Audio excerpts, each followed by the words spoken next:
I'm Andy Washington, I'm from Expedia and I'm the Managing Director for UK and Ireland. There's been a lot of criticism about the Visit Britain campaigns, but why? It's part of the whole travel industry. Our industry isn't just about tour operating to the Mediterranean.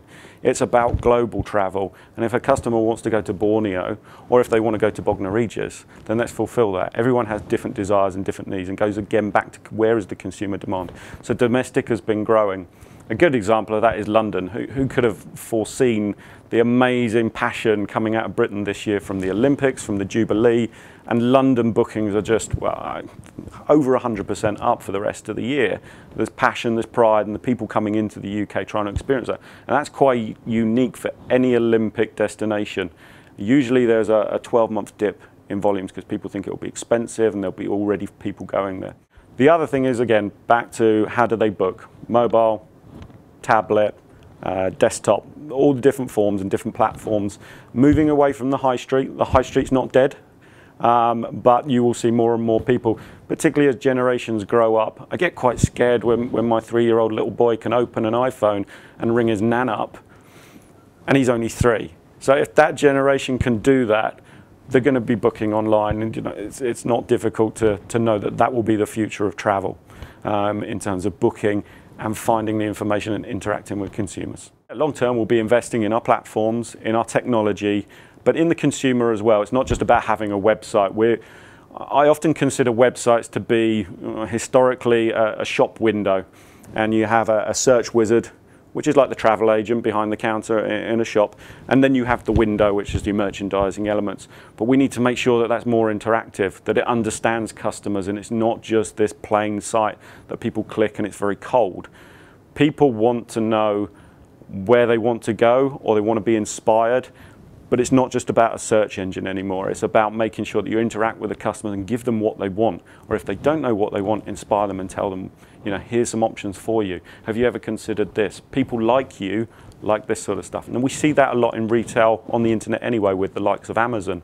So why can't it be done in travel? And that's where we'll take our business. I think that can be a threat. Google could enter the industry and do travel, but they're about search.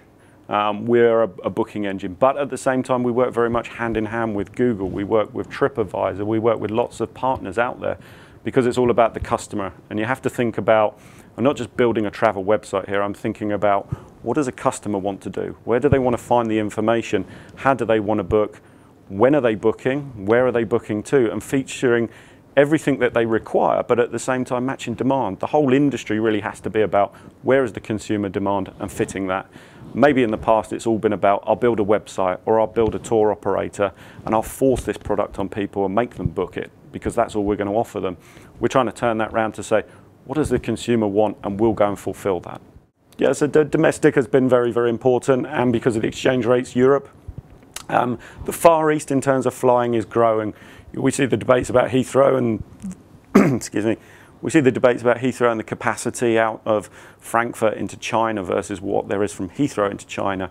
You can see the growth of those routes phenomenally and the demand because of business. Business travel also in an unmanaged way is also growing. So Expedia Incorporated has Agencia for managed business travel, but Expedia ourselves as business, we probably estimate, and it's difficult to tell, that about 20% of our business is unmanaged business travel. And that's people booking because they get Nectar points from us. It's because we have good rates, the site's easy to use.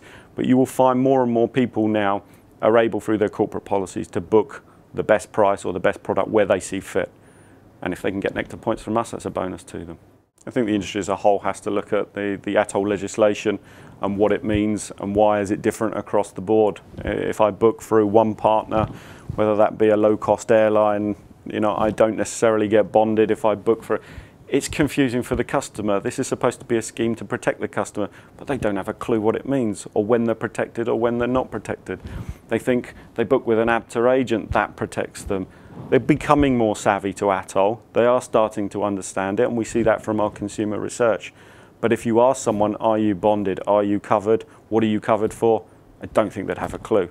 And surely that's what the scheme is all about. It's about the consumer and protecting them, but I don't think that's really doing necessarily that job at the moment.